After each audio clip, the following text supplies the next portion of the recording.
Welcome back, guys, to my channel.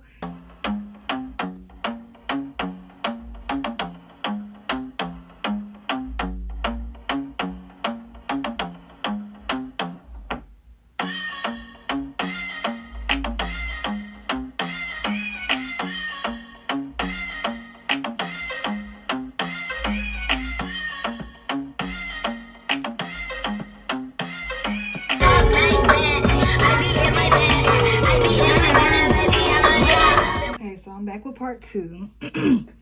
Excuse my background, please. But yes, of course there's a lot of things that I haven't got into or dug deeper into, so I wanted to come back with a part 2. But first of all, number 1 on the list, make sure you like my videos if you like them, please, pretty please. Make sure you leave a comment if you have any questions, or if you just want to big up yourself or whatever. And make sure you subscribe. That's most important. And make sure you subscribe and hit the notification bell so that you can get notified that I'm out here. But yeah, so I want to come back with part 2. Also, what I wanted to speak on about having lupus is that it seems to be, I don't really know what it is, but it seems to be that like when you're diagnosed with one autoimmune disease, you have another one on the horizon. So when I was diagnosed with lupus, maybe about a month or so later, I was also diagnosed with rheumatoid arthritis. So in addition to having all of the joint pains and joint issues that comes with SLE, I also have I also have rheumatoid arthritis. Really? Not right now. Not now. But I also have rheumatoid arthritis, and with arthritis, it tends to affect your joints. So it's intensified. So my joints, the rheumatoid arthritis can actually like deteriorate my joints. So if you ever seen people, like, it's usually like in older people, but like when their fingers are like twisted a certain type of way and they like all bent up that type of way, that's what comes with rheumatoid arthritis.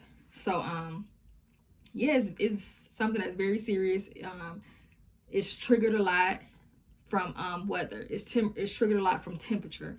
So I can't even have something as simple as a fan on. I can have my fan on the lowest speed, and my joints and bones get to aching. And it's like I either have to be hot or suffer through the aches and pains or whatever. So it's like I have to have a fan on, but I have to have be wrapped up in a cover just so I can feel some sort of relief from being hot. Also, cold, extreme cold, it makes my joints ache. It makes my joints hurt. It makes me have flare-ups, because any type of aches or joint pain or anything like that, inflammation, it causes me to have a flare-up. So that's when, like I described before, is when I start to feel fatigue. I start to feel like the mouth sores and stuff like that. And like the mouth sores are like really triggered by like stress. So like when the stress is added onto my body, that's when I start to have different signs of the flare-up and stuff. Also, when I have a flare-up, I tend to feel like dehydrated. So like my mouth is dry. I feel like I could never produce enough saliva in my mouth or whatever, and I just feel overall like drained. So yeah, that's one of the things that affects me a lot, is that the weather.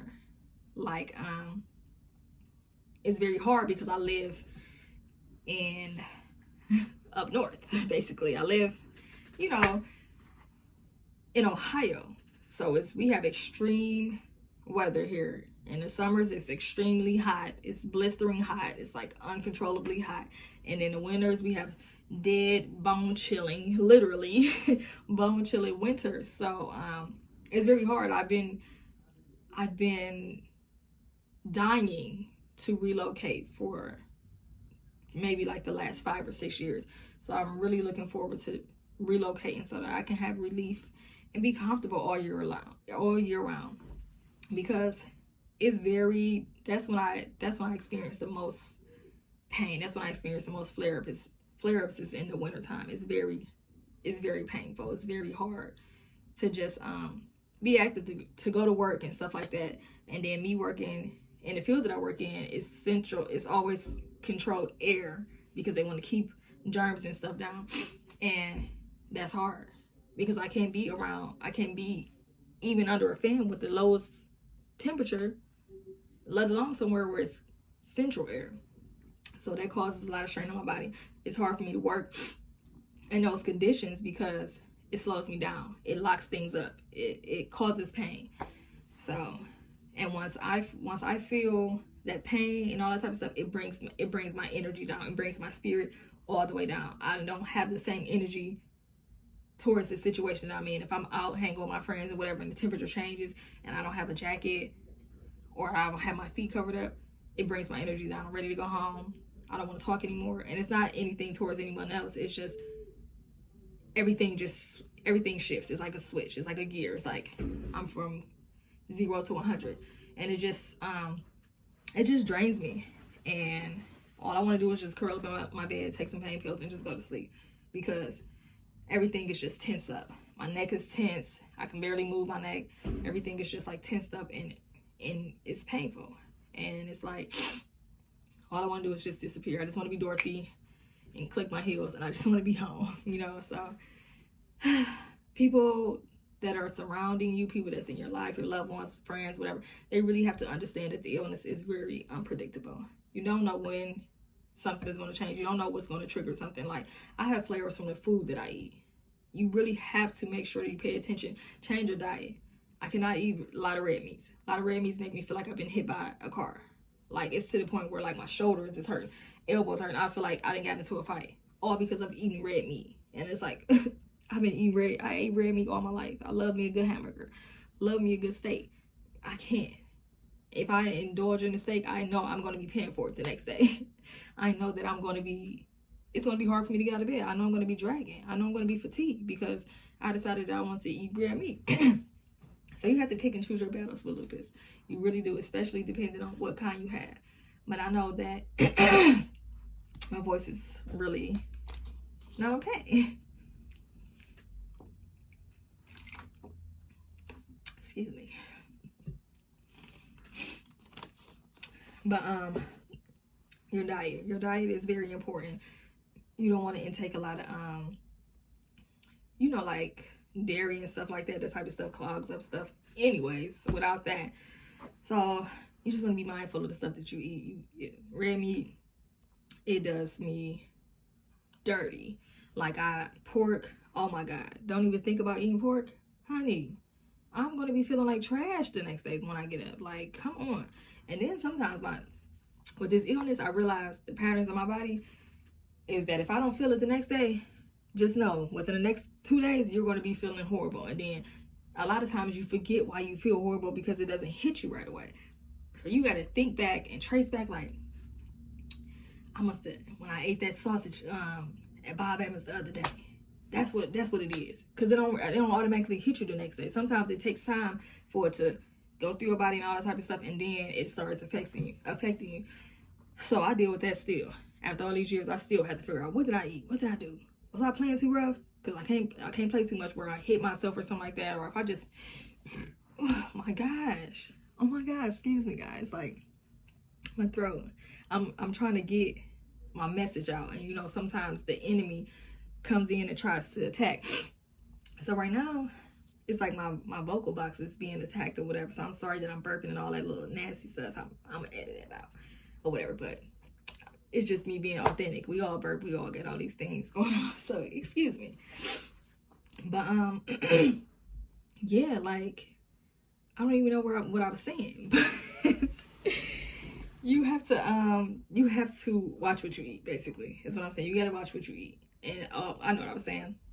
Like even if I just like bump into something, if I hit like my toe or my ankle, I stub my toe or something like that, the pain is like 10 times more intense. Like your body heals differently. I realized, and I know that's one of the symptoms and the signs, is that you bruise easier. So I can have like black and purple bruises on me just for bumping into the fan. Like catching hold, like leaning up on something too long or too hard. It causes bruising. It causes trauma. So sometimes I just be like, what is wrong? Like what happened? And it could be just the simplest thing, hitting your knee up against something. It hurts. The hurt is more intensified. So yeah, make sure you guys watch. Just change your diet. It really helps me to be able to be myself more. It was times where this is how my arm was. Like this. I couldn't even flex it down. It was so much inflammation within my joint, within my elbow, that I couldn't even straighten my arm out for months. It was like 6 months until we changed my my medication regimen. And I was just stuck. And I thought that I would potentially lose the use of my arm or whatever, but you have to change. You have to change a lot of stuff when it comes to dealing with the illness. And one thing that I could say that I benefited from was changing my diet. Like I drink almond milk and stuff now. I eat a lot more turkey products, no pork. I used to didn't even eat chicken. It would just be like mainly just seafood. I turned into like a pescatarian. But I'm a foodie. I love to eat. So I feel like I needed chicken back in my life. So I gradually brought chicken back in. And I've gradually brought beef back in. Now, I know it's not good for me. I know it causes issues. I make sure that I monitor myself with that. I don't do a lot of beef. I may do like beef sausage or something like that because I like to eat it in my spaghetti. Cut it up in the kibasi. I like to eat it in my spaghetti. So I do bend and break with certain stuff. But for the most part, I realize that I'm my own worst enemy when it comes to stuff like that. I know that I'm causing the trauma on myself. And who wants to be responsible for their own demise? You know what I'm saying? If you can see your patterns and see that it's causing you issues, stop it, cut it out. So I haven't completely, I brought it back in, but I monitor how I do it and I don't overdo it because I know and I realize that it causes more harm than good. I also drink a lot of water. I drink a lot of water because I take medicine. And I don't want any of these medicines to have any like long-term effect on my organs, my kidneys, or anything like that. So I drink a lot of water. I drink a lot of cranberry juice because I constantly want my stuff to be flushed out. I want my organs and stuff to be flushed out. I just want to make sure that nothing is just sitting on and lingering on, within. So that's that. So yeah, that's just another like, intake or look within about the disease or whatever. About my medications, I take 3 medications a day. I know some people may take more, 8 to 10 different medications a day. Luckily for me, we were able to find something that worked for me, and it's working for me. And I take 3 medications a day. On Sundays, I take 8. I don't know how to count, obviously, because I'm trying to add it up. Okay, so 11. I take 11 medications on Sundays. And on Sundays, it's a medication I take, and it's just basically, it's like a therapy that can just like regulate the pain in my body or whatever the case may be that I take. So other than that, it's just 3 medications a day. And I just try to stay on top of that. I try not to miss it or anything. If I do happen to take it later in the day, it causes me to have a serious headache or whatever. So I just try to take it like in the morning, like when I eat and stuff like that, and just try to stay on top of things. You make your life easier when you do things with an illness. You just want to have discipline. That's the best thing. That's the best way to do it. It's just to have discipline and just do things a certain type of way so that you can be used to it and that you can just feel more yourself without having to worry about all the stuff that come with it. Okay, guys, because I could talk forever and ever. So I'm trying to make this so where it's not too long or whatever and you guys don't get bored or anything. But please feel free to leave your comments below. Ask anything that you would like. And just please make sure that you like and subscribe and hit the notification bell. Don't forget to hit that bell because you're gonna want to see this stuff. You want to get the tea. But no. But yeah. Thanks y'all. Okay. See y'all soon.